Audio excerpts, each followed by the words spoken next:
2 முறை ஏஎஸ் மாண்புமிகு ஏஎஸ் பொன்னம்மாள் மறைந்த ஏஎஸ் பொன்னம்மாள் 2 முறை தற்காலிக சபாநாயகர் இருந்த அந்த நினைவுகள் மிகப்பெரிய பாரம்பரியமான குடும்பத்தில் வந்திருக்கிற நீங்கள் அவரை ஒட்டி உங்களுடைய பொதுப்பணியை நம்முடைய மாண்புமிகு முதலமைச்சர் அவர்கள் உங்களை வந்து பெரிய நம்பிக்கையோடு தேர்ந்தெடுத்திருக்கின்றார்கள். அந்த பணியை நீங்கள் செம்மையாக ஆற்ற வேண்டும் என என் வாழ்த்துக்களை தெரிவித்துக் கொள்கிறேன். மாண்பு உறுப்பினர் ஏவா வேல் அவர்கள். மாண்புமிகு பேரவைத் தலைவர்களே, நம்முடைய கூட்டுறவு கொள்கை விளக்க புத்தகத்தில் 131 ஊட்டி டீ விற்பனை, அரசு உப்பு விற்பனை, பனவெல்லம் விற்பனை, சிறுதானிய விற்பனை என்று பொருள் விற்பதை இதில் குறிப்பிட்டிருக்கிறது. இந்த ஆட்சியிலே வருவதற்கு முன்னால் பொருள் என்கிற தலைப்பில் பக்கம் 44 தேங்காய் விலையிலே ஏற்படும் மாற்றங்கள், தென்னை விவசாயிகளுடைய பாதிக்காத வகையில் கொப்பரை தேங்காய் ஆதார நிதி ஒதுக்கப்படுவது, கோவை, தஞ்சை, பொள்ளாச்சி, காங்கேயம் போன்ற இடங்களில் தேங்காய் உற்பத்தியாளர் கூட்டுறவு சங்கத்தின் மூலமாக கொப்பரை தேங்காய் கொள்முதல் செய்யப்படும். அவற்றிலே இருந்து அரசு அறுவை அலுவலர்கள் மூலமாக எண்ணெய் எடுக்கப்பட்டு பொது விநியோக திட்டத்தில் விற்பனை செய்யப்படும் என்று ஏற்கனவே தேர்தல் அறிக்கையில் ஒன்று கூறப்பட்டிருக்கிறது. இவ்வளவு பொருளாக விற்பனை என்று இந்த புத்தகத்தில் இடம்பெறுகிற பொழுது இந்த எண்ணெய் விற்பது என்பது விற்பனை இடம்பெறவில்லை என்பதை மாண்புமிகு கூட்டுறவுத்துறை அமைச்சருடைய நிறைவுக்கு கொண்டு வர விரும்புகிறேன். அதேபோன்று பொருள் 5 பக்கம் 43 5 ஏக்கருக்கு குறையாத நிலம் வைத்துள்ள விவசாயிகளுக்கு கூட்டுறவுகளில் வாங்கிய பயிர்க்கடன் முற்றிலுமாக தள்ளுபடி செய்யப்படும். 5 ஏக்கருக்கு மேல் நிலம் வைத்துள்ள விவசாயிகள் கூட்டுறவு வங்கிகளிலே வாங்கிய பயிர்க்கடன்கள் 50% தள்ளுபடி செய்யப்படும் என்று தேர்தல் வாக்குறுதியில் அறிக்கையிலே கொடுக்கப்பட்டிருக்கிறது. 1, 2, 3 என்ற அடிப்படையிலே மாண்புமிகு முதலமைச்சர் அவர்கள் 3 அறிவிப்பு தந்திருக்கிறார்கள். எந்தெந்த வகையிலே விவசாயிகளுடைய கூட்டுறவு கடன் தள்ளுபடி செய்யப்படும் என்று அறிவிக்கப்பட்டிருக்கிறது. நம்முடைய உணவுத்துறை அமைச்சர்கள் கூட நிறைய ரேஷன் கடை இருக்கிற மாவட்டம் திருவண்ணாமலை மாவட்டம் என்று சொன்னார்கள். தமிழ்நாட்டிலேயே ஏறத்தாழ 860 ஊராட்சிகளுக்கு மேல் உள்ள ஒரு மாவட்டம் முழுக்க கிராம மாவட்டம். அந்த மாவட்டம் காஞ்சிபுரத்துக்கு பக்கத்தில் 7வது கிலோமீட்டர்ல வந்து அப்துல்லாபுரம்ன்ற இடத்துல ஆரம்பிச்சோம்னா அரூர் வரைக்கும் இருக்கும் அந்த மாவட்டத்தினுடைய நீண்ட நெடிய ஒரு மாவட்டம். அதனால தான் அவ்வளவு ரேஷன் கடை இருக்குது. அதனால ஒரு சான்றுக்காக சொல்றேன், அவ்வளவு இடங்களிலும் விவசாயிகள் கடன் வாங்கி விவசாயம் செய்கிற ஒரு மாவட்டம். இன்னும் சொல்ல போனால் காவிரி டெல்டா பகுதியோட இல்லை எங்களுடைய பகுதி. நிலத்தை பார்த்து வானத்தை பார்த்து விவசாயம் பண்ணுகிற பகுதி, மிக நடுத்தர விவசாயிகள் இருக்கிற பகுதி. அதுல குறிப்பாக பானை சோறுக்கு பருக்கு சோறு பணம் என்பதை போல 2 கூட்டுறவு சங்கங்கள் வந்த செய்தி. திருவண்ணாமலை மாவட்டத்தில் டீ கல்லேரி தொடக்க வேளாண்மை கூட்டுறவு வங்கியின் மூலமாக ஒரு செய்தி. 1/5/2025 முன் பயிர்க்கடன் பெற்ற சிறு குறு விவசாயிகள் 162 பேருக்கு கடன் தள்ளுபடி இன்று வரை செய்யவில்லை என்ற ஒரு செய்தி. இன்னொன்று தலையாம்பள்ளம் தொடக்க வேளாண்மை கூட்டுறவு சங்க வங்கி, அதாவது PASCP, அது ஆங்கிலத்தில் இருப்பது, நான் தமிழில் சொன்னேன். 1/5/2025 முன் வாங்கிய கடன் 379 சிறு குறு விவசாயிகளுக்கு தள்ளுபடி செய்யவில்லை என்ற செய்தி.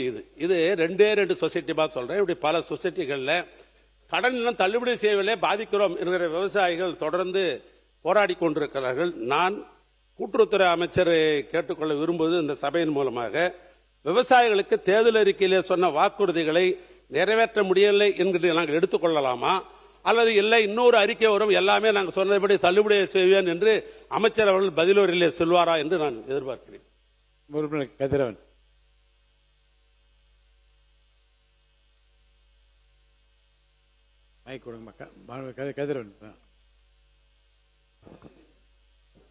மாண்புமிகு கூட்டுறவுத்துறை அமைச்சர். மாண்புமிகு பேரவைத் தலைவர் அவர்களே, மாண்புமிகு எதிர்க்கட்சி உறுப்பினர் சொன்னார்கள், அதற்கு தகுதியின்மைக்கு காரணம் ஒரே குடும்பத்தில் பெறப்பட்ட கடனாக இருக்கலாம். ஒரே விவசாயிகளால் பெறப்பட்ட ஒன்றுக்கு மேற்பட்ட பயிர்க்கடன்கள் மற்றும் ஒரே குடும்பத்தை சேர்ந்த பல குடும்ப உறுப்பினர்களால் பெறப்பட்ட கடன்கள் 1,13,745 நபர்கள்.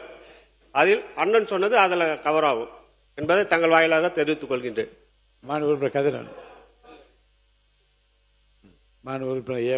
பேரவைத் தலைவர்களே, தேர்தல் அறிக்கையில் குறிப்பிட்டது அதெல்லாம் தேதி இதெல்லாம் சொல்லல.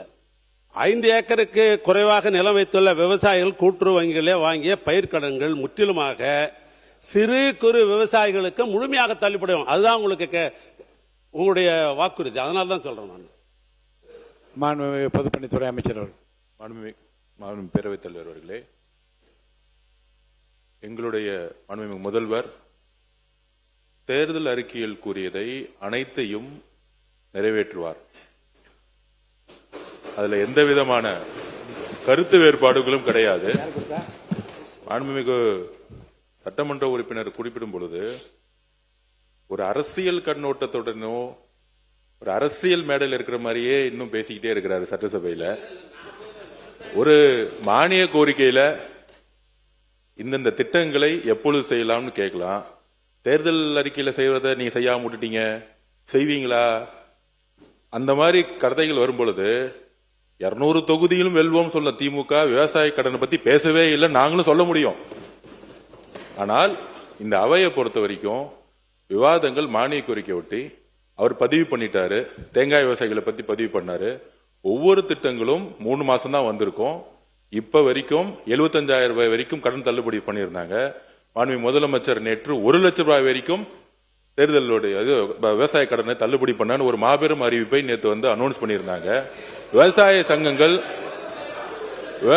சங்கங்கள் வந்து கோரிக்கை கொடுக்கும் பொழுது அவங்க சொன்னது 75,000 1 லட்சம் ரூபாய் வரைக்கும் மேல கொண்டு போய், முன்னாடி 35,000 இருந்துச்சு, அதை 75,000 ரூபாய் மாத்த, 1 லட்சம் ரூபாய் வரைக்கும் கடன் வாங்கினவங்க 75,000 ரூபாய் மாத்த சொல்லி 40,000 ரூபாய் நேற்று வந்து இன்க்ரீஸ் பண்ணி கொடுத்திருக்காங்க. படிப்படியாக எங்களுடைய தேர்தல் அறிக்கைகளை தேங்காய் விவசாயிகள் உட்பட எல்லா விதமான படிப்படியாக நாங்கள் நிறைவேற்றுவோம் என்கிறதை பதிவு செய்கிறோம். கதிரவன்.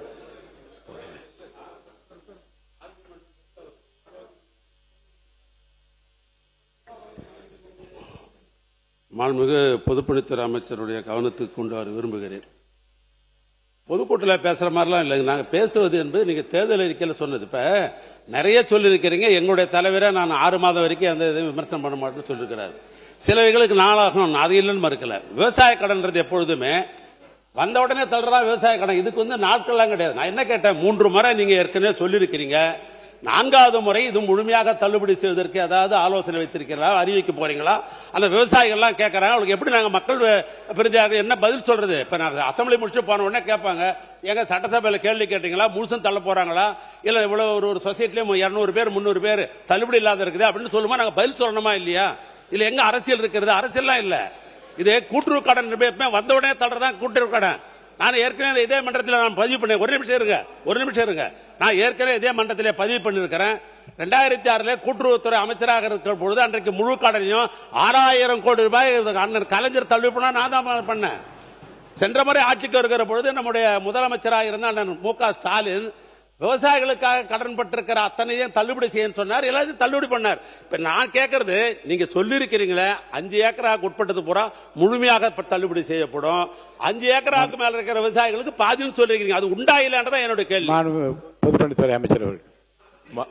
மாண்புமிகு பேரவைத் தலைவர்களே, மூத்த உறுப்பினர் அரசியல் இல்லைங்கிறாங்க. அவர் பேசுறது எல்லாமே அரசியலுங்கிறது பொதுமக்களுக்கு தெரியும். அதாவது நான் பதிவு பண்ணிட்டேன், எங்களுடைய முதலமைச்சர் சொன்னதை செய்வார். தேர்தல் அறிக்கைகளில் படிப்படியாக எல்லாம் சரி செய்யப்படும், சொன்னதை செய்வார்னு சொல்லிட்டோம். ஆனால் ஒரு வேகமாக விவசாயிகளுக்காக தன் உயிரையும் கொடுக்கக்கூடிய ஒரு உரையை கொடுக்கிற மாதிரி கொடுத்துக்கிட்டு இருக்காரு. ஆனால் ஆளுங்கட்சியா இருக்கும் பொழுது, அமைச்சரா இருக்கும் பொழுது அண்ணன் தான் விவசாயி மேல குண்ட சட்டத்தை போட்டு கைது செய்ததும் அவர் தான். அப்ப விவசாயிகள் மேல நாங்க குண்ட சட்டை போடக்கூடிய அரசு எங்களுக்கு கிடையாது. அதனால நாங்கள் எப்பொழுதும் விவசாயிகள் பக்கம் தான் நிற்போம். அவர்களுக்கான உரிமைக்காக நாங்க நிற்போம். விவசாயிகளுடைய நிலத்தை காவல்துறை வைத்து எடுக்கக்கூடிய மேல்மா மாதிரி இருக்கக்கூடிய, திருவண்ணாமலை நடந்த மேல்மா மாதிரி இருக்கக்கூடிய விவசாயிகள் பாதிக்கப்பட்ட அந்த செயலை நாங்கள் எப்பொழுதும் செய்ய மாட்டோம். நாங்கள் உறுதியாக கூறுகிறோம், எங்களுடைய தேர்தல் அறிக்கையில் படிப்படியாக நாங்கள் நிலைநாட்டுவோம் பதிவு பண்றோம். கதிரவன் முடிச்சிடலாம், போதும், உட்காருங்க. இல்ல போதும், இது மாண்புமிகு கதிரவன் எல்லாம் பதில் வரைக்கு போயிடுறேன். என்னன்னா இப்பயே 3:30 ஆயிடுச்சு. மாண்புமிகு அவர் கதிரவன் இல்லைங்க புதுசு